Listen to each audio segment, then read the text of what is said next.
You ever notice used BMW prices literally crash at exactly the 3-year mark? What do you think? Is it lease returns, the flood in the market, expensive parts that are meant to fail at exactly the 3-year point? There's 5 reasons, in fact, why it's not a coincidence and it's actually by design that many used BMWs fall off a cliff in terms of value at the 3-year mark, and that's exactly when I shop for mine.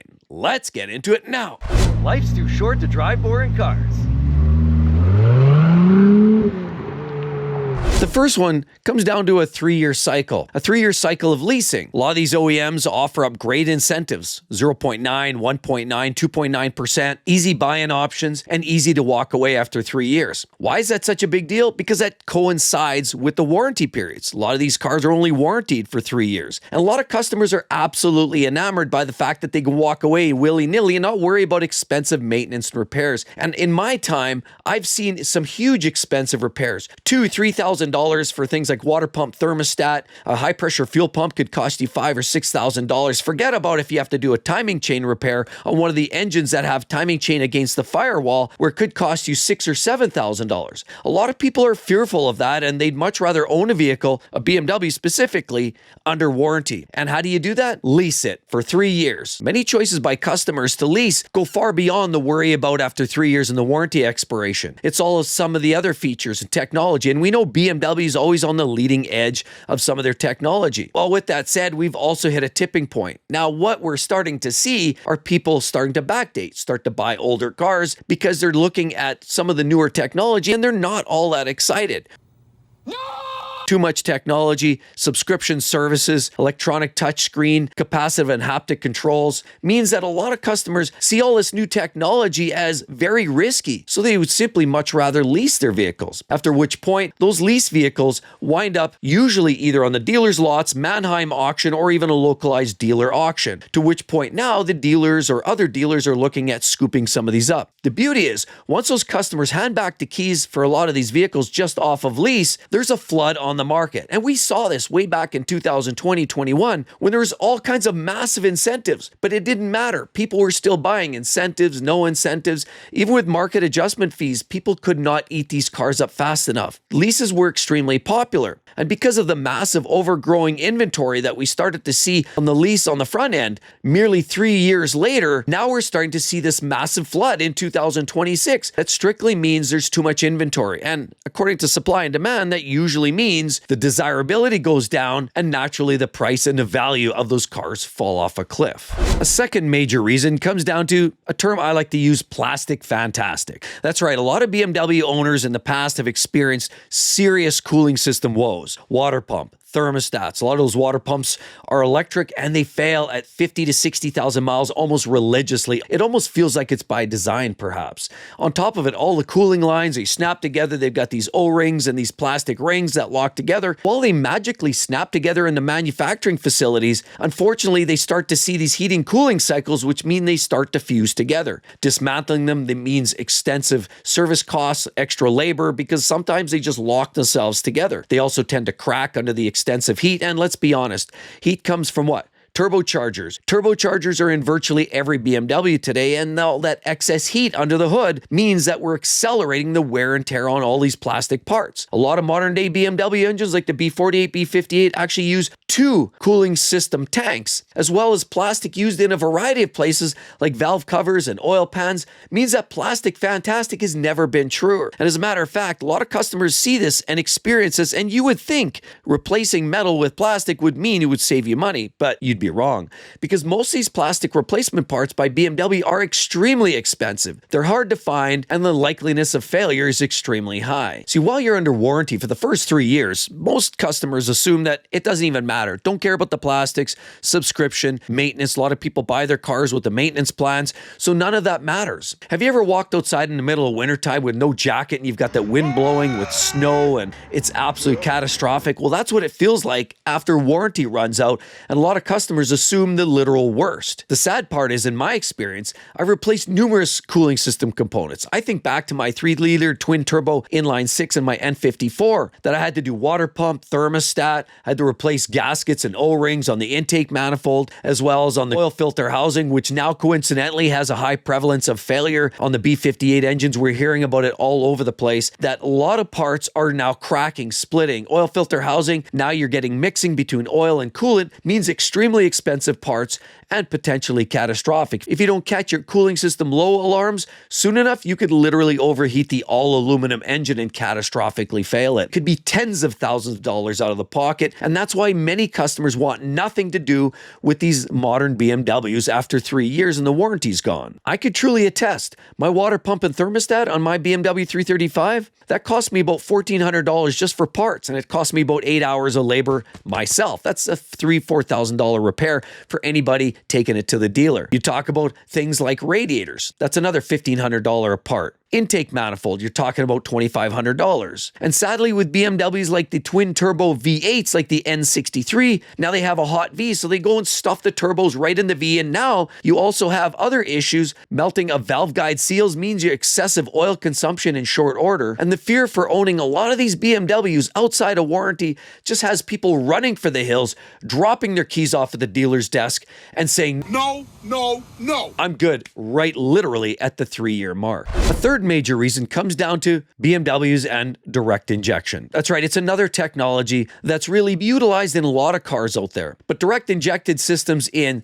say, an Acura is going to cost fractions of the dollars to replace from what it is, say, in a BMW. It's a German luxury car, and you're going to pay accordingly, commensurate to the manufacturer. But on top of it, did you realize a high-pressure fuel pump really, on average, has a lifespan of 40 to 50,000 miles? That's it. Then you're dealing with a potential $3,000, $4,000, $5,000 repair. On top of it, those direct fuel injectors are also extremely expensive. Yeah, you can spend $1,000 to $2,000 a pop, and on a 6-cylinder engine, you do the math. Where manufacturers like Lexus and Toyota have now incorporated dual fuel injection in their DS systems, meaning that, yes, you have the benefits of the direct fuel injection, but you also have port fuel injection washing off the intake valves and keeping the entire engine cleaner. Why? Because in many older BMWs that incorporated direct fuel injection means you're carbonizing the intake manifold and you ultimately residing to extra maintenance. Of course, walnut blasting, disassemble of an intake means it's extra cost and dollars out of your pocket. Coincidentally, that seems to be around that 40 to 60,000 mile range, and typically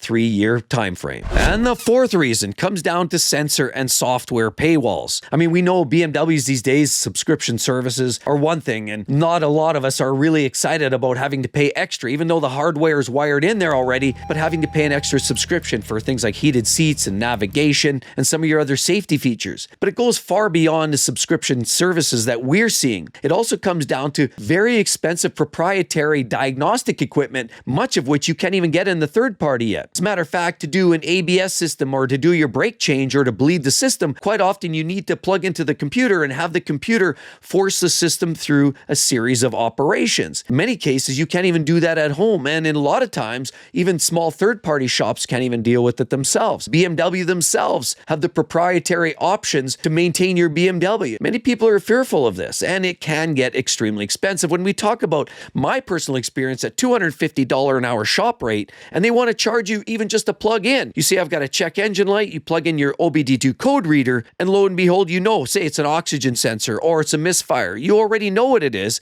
but they're not going to take your word for it. They're going to say, we're not going to look at your car until you sign off on this waiver, and we're going to charge you minimum $250 an hour shop fees just to plug in and tell you what your car needs. Then on top of it, all the extras and shop fees, gloves, lubricants. Yeah. You feel like you need lots of lubricant coming out of the dealer network system there. You're coming out of there, even with a simple repair, looking down the barrel of $1,500, $2,000, $2,500 for a small issue. Forget about the big failures, catastrophic engine or transmission issues. Wow, that has customers absolutely running for the hills. But there's a win here, and I'm going to share that as we get closer to the end here. Because It's that 3-year mark that scares many buyers away, which is exactly what I personally utilize as my opportunity to get some of the best deals on late model, low mileage BMWs. So the fifth reason is another one that really resonates for me specifically. And while the first owner absolutely feels the burn on depreciation, as a matter of fact, in 5 years, a lot of these cars depreciate 40 to 60%. In 3 years, they might lose as much as 40% of the original value. And that loss to the original owner is your win as the secondary owner. It does come down to a lot of the competition. I mean, let's be honest, a lot of these cars hit the market at the 3-year time frame, but a lot of people at that point start looking for lower cost options, or specifically they want cars that are not going to cause them a lot of hardship, both mechanically,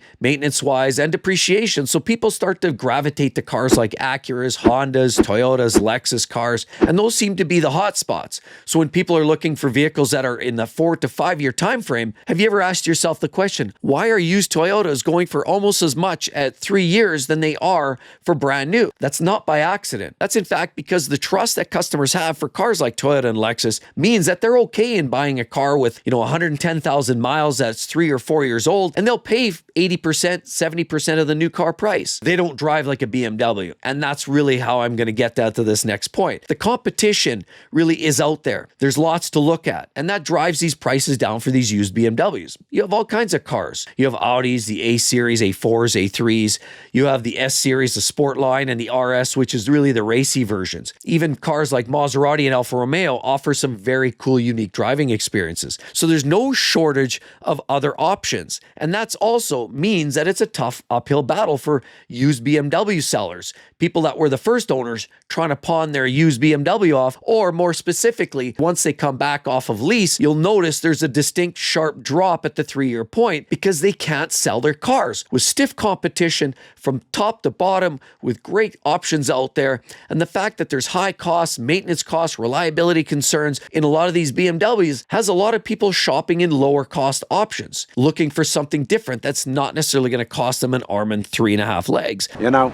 I'm something of a scientist myself. Let's talk about this because this, in fact, is my cue. At 3 years and 30,000 miles, that is my sweet spot. Now, in 2026, this has never been truer. Since we saw this massive influx of leases and high numbers of purchases back in 2021-22, when we saw the peak in the market in November of 2022, meant that there was massive numbers of cars being purchased brand new. Now that's exactly where we're at today in 2026. Cars that are flooding the market, we're seeing them all over the place. Yes, that means you get the pick of the litter, and the dealers will feed you all kinds of song and dance about, well, this is a special model, or these are hard to come by, or this is a popular model and I've got a lot of interest and a lot of hits on my social media. It's all noise. It's all smoke and mirrors. So remember this, at the 3-year, 3.5 year time frame, you can get yourself an absolute awesome BMW. Ask for a certified pre-owned warranty. And if you negotiate your cards right, you can get that car still for, 50, 60, 70% of its original value and still have 80% of its service life left. That's where I step in. The best bang for buck is buying a BMW at that 3 to 4 year time frame when customers are running scared. If you can't fix it yourself, go to third-party shops. There are, in fact, a lot of smaller independent third-party shops that are willing to fix your BMWs for half of the cost of what a lot of these localized dealer repair shops are charging. Life is too short to drive boring cars. Why buy that slow, gutless Toyota when you can buy yourself a late model BMW with a little extra CPO warranty? I've been driving these luxury cars and many BMWs. I've owned personally at least 8 or 9, maybe 10 BMWs in my life, and each and every one of them has been absolutely amazing. I still have my S85 powered E60 M5. I love that car, and I don't want to get rid of that at any point. So yes, you can in fact get yourself a late model BMW for a song and a dance and drive one of the best driving experiences across the industry, bar none. And with all of that said, right there, if you want to buy brand new, great way to go. There's some great BMWs. Check those out. The only BMWs I would buy. And on top of it, right there, the best cars that you can buy, the most reliable collection, that's my mega compilation. You're going to want to check it out. Sit back, grab some coffee, grab your favorite popcorn or snack. You're going to enjoy it. So I hope to see each and every one of you real soon, everybody. Have a wonderful day, and we'll talk to you then. Bye-bye.